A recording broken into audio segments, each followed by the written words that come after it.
Salamu alaikum warahmatullahi wabarakatuh. Acha tuingie siasa kidogo. Mimi nilikwambia mayouth wa Kenya au ndio watu ambao wanaleta ukabila sana Kenya. Hata kuniangalia post zao kwa social media ni hao ndio wanaleta ukabila kabisa. Kwa nini nilisema hivyo? Juzi Raila alisema wale ambao walikuwa wanamsumbua na sufuria kwa kichwa wako nyumbani sasa hivi. Mayouth wamesema nyinyi Wajaluo, Raila wenyu ndio amepelekwa Bondoni. Ruto alisema hivyo. Kwa nini wanaingiza Raila na Ujaluo hapo? Kwa sababu ya kabila. Si kwa sababu kuna point unataka kuraise, kwa sababu kuna kabila. Wale walikuwa wanavaa sufuria wakati wa kampeni ya sufuria. Ilikuwa ni Raila peke yake? Ilikuwa ni Wajaluo peke yake? So, kwa sababu Ruto amesema hivyo na wale ambao sasa na support Ruto ni Wajaluo, so wamegawa. Hai, Raila wenu ambao ulikuwa unapenda, unasikia vile sasa Ruto anamchomea, unasikia vile Ruto sasa vile anaongea, unasikia? Na hao ni mayouth. Wanajiita populist, wanajiita tribalists, wanajiita wale ambao wamesoma, ambao nyinyi wazee hujasoma, nyinyi uko na tabia kimoimoi, uko na tabia kigeneration ya zamani. Yao mayouth. Hao ndio wanasambaza vitu kama hizo kwa social media, na hao ndio nakwambia sisi ni watu wa troubleless and partyless.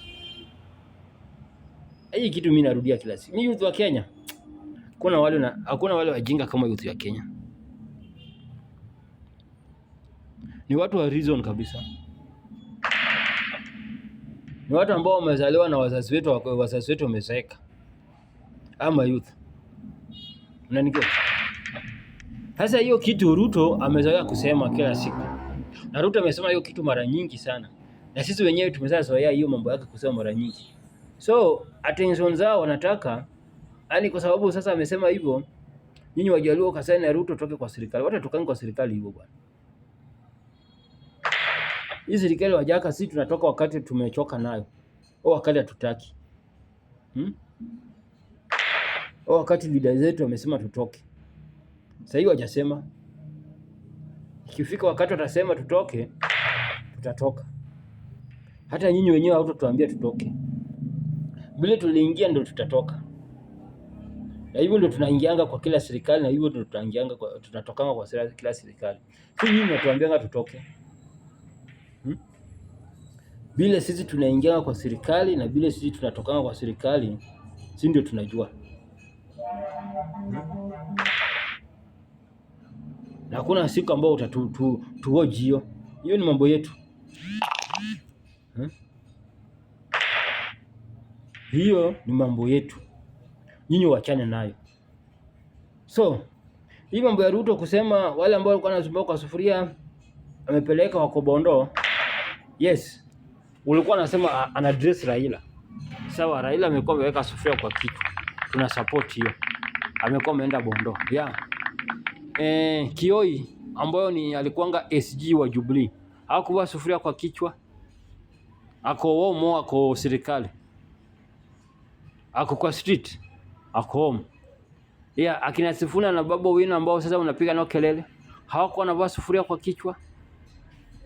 Wako nyumbani au wako home. Hao pia. Alafu wale masupporter walikuwa wanavaa sufuria kwa kichwa. Wako kwa street au wako home.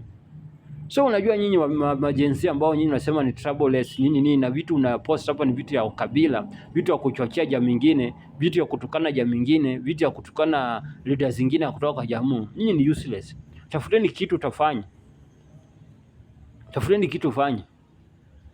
So, hiyo ndio nakwambia hii mambo ya Ruto kuongea mambo ya sufuria kila siku. Tumewazoea. Wale ambao Ruto kuongea juu ya unga kila siku tumewazoea, tumewapeleka nyumbani, tumepeleka nini? Hata Ruto mwenyewe alisema kana anapeleka Sigoi. Sasa alisema anapeleka hapo nyumbani mapema. Uhuru sio kwa nyumbani mapema. Akina wale walikampenia Raila wote si wako mapema. So wacheni ufala. Sisi kwa Ruto tutoki.